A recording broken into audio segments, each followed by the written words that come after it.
कालेश्वर नाम के एक गांव में मजा नाम का एक प्रसिद्ध बेकरी था। मनोहर वहां का मालिक और रसोईदार था। वो खुद हर रोज ढेर सारे केक सेंक के बेचता था। मनोहर को एक और आदत था कि वो जो भी केक सेंके सिर्फ अच्छा स्वाद ही नहीं बल्कि बहुत गुणवत्ता से करे।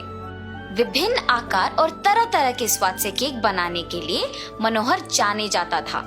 गांव में किसी का भी जन्मदिन हो सिर्फ मजा से ही केक लाते थे, ऐसी थी उनकी प्रसिद्धि।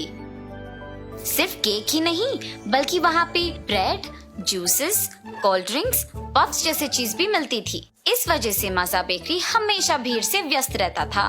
मनोहर के 2 सहायक भी थे। उनके नाम चिंटू और बंटू है और वो दोनों भाई थे। मनोहर के गुणवत्ता के बारे में जान के भी ये दोनों बहुत आलसी होने के कारण अपना काम अक्सर लापरवाही से करते थे। ये बात जानकर मनोहर जब भी चिंटू और बंटू को लापरवाही और आलस से काम करते देखता था तो उनको सही तरह से काम करना सिखाता था। पर चिंटू और बंटू सुधरते नहीं थे और उसी लापरवाही से काम ठीक से नहीं करते थे। ऐसे ही एक दिन बंटू केक सेंकने के लिए सामग्री बिना जांचे मनोहर के पास रख दिया था, जो मनोहर केक की तैयारी के लिए उपयोग करने वाले थे। दूसरी तरफ चिंटू केक बनाने के लिए जरूरी बर्तन साफ करके मनोहर के पास रख दिया था। उसमें मनोहर आटा पीसने वाला था। तब बर्तन देख के कहता है, अरे चिंटू, तूने इस बर्तन को ठीक से साफ नहीं किया। केक का क्रीम वैसे के वैसा ही रह गया। दिन प्रतिदिन तुम्हारा आलस बढ़ते जा रहा है। तुम्हारा वेतन से इस महीने पैसे काटूंगा, तभी तुम सीधा रास्ता पकड़ोगे। मनोहर मैदा को पीसने के लिए अपनी मुट्ठी में लेता है और गुस्से से कहता है, अरे बंटू, तू भी नहीं सुधरेगा। कितनी बार कहा है मैंने कि केक के सामग्री को 1-2 बार ध्यान से जांच के मेरे पास लाया करो। तुम दोनों को इन 3 सालों में मैंने कुछ 1000 बार कहा है कि स्वच्छता और गुणवत्ता के बिना कोई काम मत करो। अब कोई फायदा नहीं है। तुम दोनों को इस महीना मैं वेतन ही नहीं दूंगा, तब समझ में आएगा तुम दोनों को। कहकर मनोहर चला गया और चिंटू और बंटू को मनोहर पे गुस्सा बहुत आया था। अब आगे से मैं इनके यहाँ काम नहीं करूंगा। मैं भी। देखते हैं हमारे बिना ये महाराज बेकरी कैसे चलाएंगे। परंतु अगर हमने यहाँ नौकरी छोड़ दिया तो फिर हम कैसे जिएंगे? हम दोनों को केक सेंकना आता है और बन भी बनाना आता है। अपने माता पिता के पैसे और सहायता से एक और बेकरी को शुरू करते हैं, चलो। ऐसे तय करके दोनों भाई निकल पड़ते हैं। मनोहर के मजा बेकरी के ही गली में अपना नया बेकरी निर्मित करते हैं। इन सब से अनजान मनोहर अगले दिन हर रोज की तरह अपना बेकरी खोलने चल पड़ता है। रास्ते में जब चिंटू बंटू को देखता है तो कहता है, अरे क्या हुआ, तुम दोनों काम पे नहीं आ रहे हो? कम से कम बोल के तो छुट्टी लेते। तब चिंटू बेकरी के बोर्ड को दिखाते, यहाँ पे जो लिखा है वो तो पढ़िए। क्या तुम दोनों ने यहाँ पे काम करना शुरू किया? चलो, गुस्से में ही सही, तुम दोनों ने एक फैसला तो लिया। अच्छे से काम करो। हम यहाँ पे सहायक नहीं मालिक हैं। ये हमारा बेकरी है। हा हा हा। अरे वाह, ये तो खुशखबरी है। आशा करता हूँ कि तुम दोनों बहुत आगे जाओ। अगर कभी सहायता की जरूरत पड़ी तो मुझे पूछने से झिझकना मत। कहीं ऐसे दिन न आए कि आपको हमारी सहायता की जरूरत पड़े। मनोहर कुछ ना कह के वहाँ से चला जाता है, इस खुशी में कि उनके पास काम करने वाले अब अपने बल पे कुछ कर रहे हैं और हर रोज की तरह अपने व्यस्त बेकरी को संभालने के काम में पड़ जाता है। दूसरी तरफ चिंटू बंटू का व्यापार आगे ही नहीं बढ़ता है। आमदनी नहीं आता है और निवेश के पैसे भी वापस ना पाकर दोनों को चिंता होती है। बेकरी शुरू करके महीना बीत जाता है। आमदनी के बारे में उनके माता पिता के सवाल के जवाब नहीं दे पाते हैं।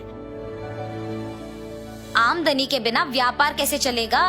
अगर अगले 15 दिनों में आधा निवेश नहीं आया तो ये बेकरी किसी और को अच्छे दाम में बेच दूंगा। पिता के बातों से परेशान चिंटू बंटू व्यापार को सफल करने के सोच में पड़ गए। अरे बंटू, मजा बेकरी को जो छोटा रास्ता जाता है वो तुझे पता है ना? हाँ, क्यों? उस छोटे रास्ते से जाकर हम मालिक के सारे केकों को लेके हमारी बेकरी के केकों से बदल देते हैं। हाँ, उनके हाथ के सेंके केक अगर हम बेचते हैं तो उस अच्छे स्वाद के लिए हमारे पास ही सभी आएंगे। ठीक कहा तुमने। उस दिन मनोहर को बेकरी ताला लगाते देख चिंटू बंटू मजा के अंदर छोटे रास्ते से प्रवेश करते हैं। वहां के सारे केकों को बक्सों में डाल के और अपने फीके केकों को उनके जगह में बदल के वहां से निकल पड़ते हैं। अगले दिन जब मनोहर हमेशा की तरह अपने केक को बक्सों में वितरण करने के लिए सब कुछ तैयार कर रहा होता है, तब अचानक से देखता है कि उसके सूची में लिखे 6 तरह के केक नहीं हैं और हैरान हो जाता है। अरे, मैंने तो कल रात को ही सब कुछ तैयार करके रख दिया था, तो फिर आज क्यों नहीं कुछ दिख रहा है? वितरण के लिए ज्यादा समय भी नहीं है, अब क्या करूं? ऐसे सोचते ही उसने फिर दूसरी बार सूची पे लिखे सारे केक बनाने लगा, पर उतने में सारे खरीदने वाले बेकरी पे आके इंतजार कर करके थक जाते हैं और समय नहीं होने पर चिंटू बंटू के बेकरी को चले जाते हैं। चिंटू बंटू के बेकरी पर वही आकार के केक्स देखकर सारे वही पे केक खरीदते हैं। मनोहर के बेकरी के उसी गली में चिंटू बंटू के बेकरी को भीड़ आते देख मनोहर उनके बेकरी को जाता है। वहाँ पे उसके यहाँ लापता केकों के दिखने पर कहता है, तुम दोनों को आलस और लापरवाही के साथ साथ चोरी की भी आदत लग गई है। क्या बात कर रहे हो आप? हमने ये केक खुद सेंके हैं। हा हा हा, मैंने ये कब पूछा कि तुमने क्या ये केक अपने हाथों से बनाया है? इसी बात पे पता चल रहा है कि तुमने मेरे केकों की चोरी की है। नहीं, ये सब हमने खुद ब खुद अपने हाथों से बनाया है। अच्छा, ठीक है, तो फिर यही बात गांव के बड़ों के सामने साबित करो। चलो। ऐसे कहकर गांव के बड़ों को मनोहर सब कुछ कह देता है। सब सुन के गांव के मुखिया कहते हैं, इस मुसीबत का एक ही हल है, तुम तीनों मेरे ही सामने 3 अलग अलग केक सेंकोगे। उसके बाद मैं स्वयं उनका स्वाद करूंगा और फैसला करूंगा कि कौन सही है और कौन गलत।